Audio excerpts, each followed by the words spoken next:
The book of Malachi is a direct criticism of the behavior of the temple of God and those who are God's people. It's a direct criticism of the priests and the leaders of the church, and it absolutely affects us to this very day. Because the reality is the church leaders have been disobedient. Malachi 1, 6 and 7. A son honors his father, and a servant his master. If then I am the father, where is my honor? And if I am a master, where is my reverence, says the Lord of hosts? Yet you priests who despise my name, yet you say, in what way have we despised your name? You offer defiled food on my altar, but you say, in what way have we defiled you? By saying the table the Lord is contemptible. And the people of the church have been unfaithful. Malachi 2, 10 through 11. Have we not all one Father? Has not one God created us? Why do we deal treacherously with one another? By profaning the covenant of the fathers.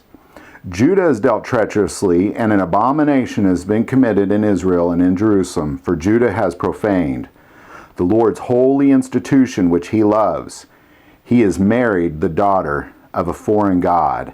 And then as we spoke up last week, the church, as well as church members, all talk about evil as if it's good, and then they ask the question, where is the God of justice? Now, when they ask that question, it's not just them asking, like, well, where is he? It's them saying, well, really, where is he? Like, I mean, is anything really going to happen to this terrible behavior that's going on in the church? Robbing God, hypocritical behavior, sexual immoralities. You know, the list goes on and on through the Bible on the sins that are being committed in the church. The biggest one, according to Malachi, is consuming the sacrifice of the altar, robbing God of the tithes and offering. So where is the God of justice? Be careful of what you ask for.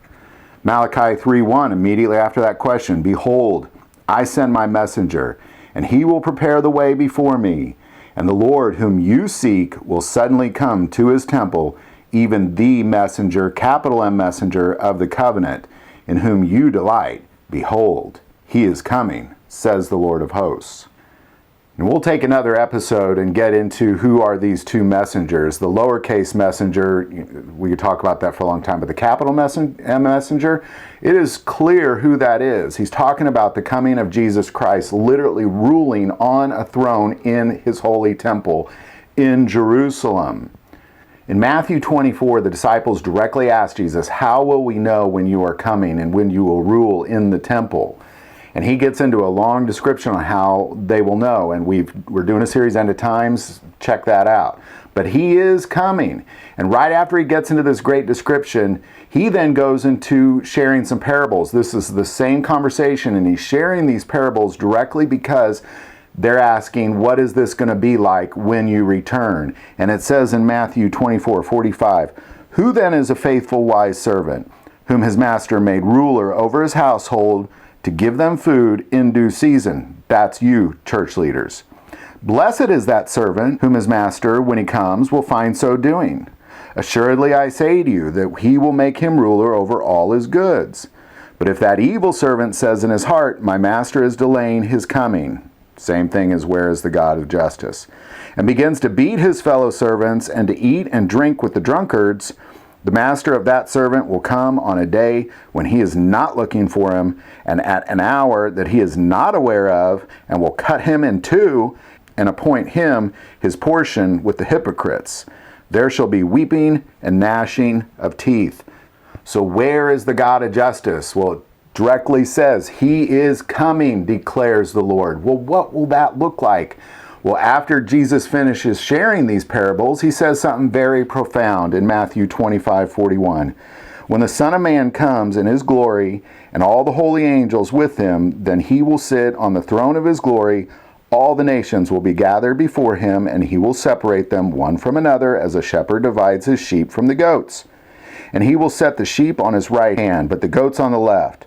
Then the king will say to those on his right hand, come, you blessed of my Father, inherit the kingdom prepared for you from the foundation of the world.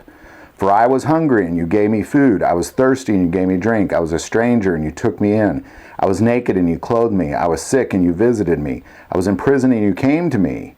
Then the righteous will answer him, saying, Lord, when did we see you hungry and feed you, and thirsty and give you drink?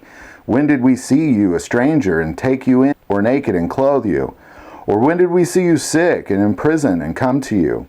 And the king will say to them, Assuredly I say to you, inasmuch as you did it to one of the least of these, my brethren, you did it to me.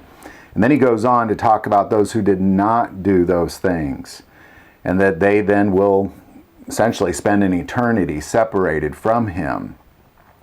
This is not a pretty story. So now, knowing this, if we go back to Malachi 11, where is the God of justice? Behold, I send my messenger, lowercase m, and he will prepare the way before me.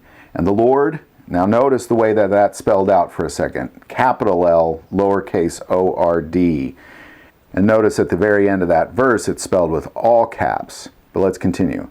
And the Lord whom you seek will suddenly come to his temple, even the messenger of the covenant in whom you delight. Behold, he is coming, says the Lord of hosts. Where is the God of justice? Well, he is coming. Don't be fooled. He is coming, and he will sit on a throne in Jerusalem, and he will separate the sheep from the goats. And the churches who are consuming the sacrifices of the altar, who are lying with the daughters of foreign gods, who are committing atrocities, hypocritical atrocities, the ones who are committing severe sexual immoralities, but yet preaching out against them, and really preaching out against all these things. And, go back to Romans. What are we talking about? We're talking about everything from murder to backbiting. And everything in between there is within the church. And as long as you're saying evil is good in the sight of the Lord, where is the God of justice? I mean, really, where is he? Behold, he is coming. We're going to spend the next 5 episodes on this verse, because when Jesus talks about, behold, I am coming, what does this look like? He gives 4 parables. One of them being the awful servant who doesn't think he's coming and says, well, when is he really going to come? Where is the God of justice? And he's beating and drinking and eating and behaving terribly as a church leader or as a church member.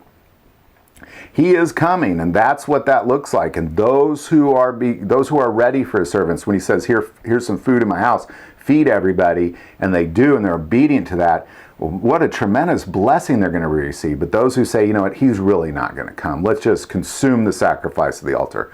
Let's lie with the daughters of foreign gods. Let's just backbite each other and talk about each other behind our back and say evil is good. But yeah, we'll preach out against the evils that we all are against. But the evils we commit, we'll kind of keep those in the dark, because where is the God of justice? He is coming, and he's going to split you in two, is what it says he's going to do. So I hope this video helps. Again, we're going to stay on this verse. He is coming, and there's at least four parables written within these pages that talk about, well, what does that look like, and how should we be behaving for that? So, love to hear your thoughts on this. Put it in the comments below. If you like this video, click like and subscribe. If you feel called to support our channel through Patreon, that link is also below. But the most important part of this channel is we take prayer requests, and never hesitate to send that in. Thank you for watching this episode of God, Family, and Guns. And as always, love God, love your family, and love guns.